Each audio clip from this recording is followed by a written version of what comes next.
So if I had 2 tools to give you regarding the kindness with money you could have.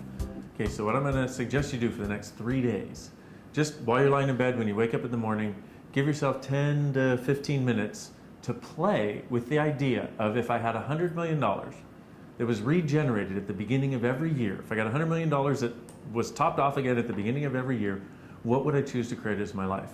If I didn't have to have anyone or anything in my life as it currently is, and I had this $100 million, what would I choose to create as my life?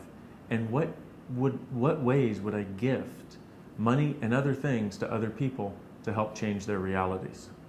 And if you start playing with that, and it's play. See, one of the things we're going to talk about in this call is that the creative energy is actually that of play. So just play with this, because what it does is it takes you out of the point of view that you can't choose what you can choose and can't choose based on money. Did you get that? Because most of us have this idea. Didn't. You want it in English one time? Yeah, could you try English, please? Yeah, what happens is most of us believe that we can't choose all kinds of things based on the amount of money we don't have. Oh, you mean like the time you wanted to go get the printer? Yeah. Yeah. And it's like, and I said, well, what if money wasn't the issue? That's the second tool. If money weren't the issue, what would I choose? So what happened was Gary and I were going to shop for this printer, and I was going to put it in my office at home.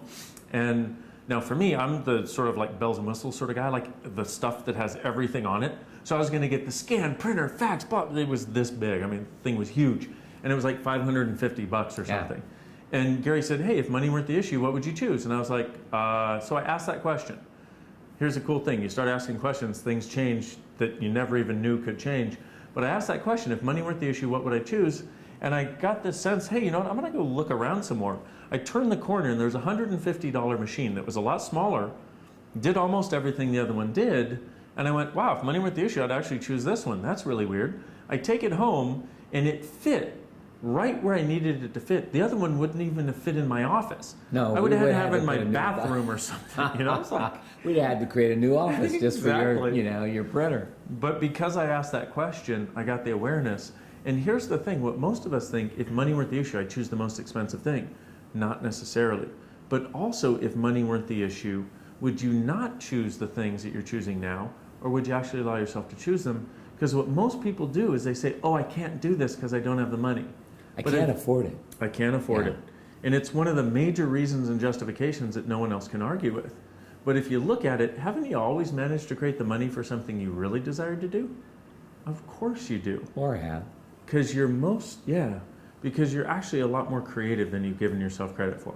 So my 2 suggestions, 2 really simple tools: play for 10 to 15 minutes for the next 3 days. If I had $100 million, what would I choose? What would I create? And what would I contribute to other people with that?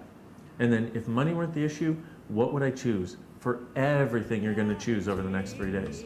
See what that changes for you. Welcome to the world. We've been waiting for you.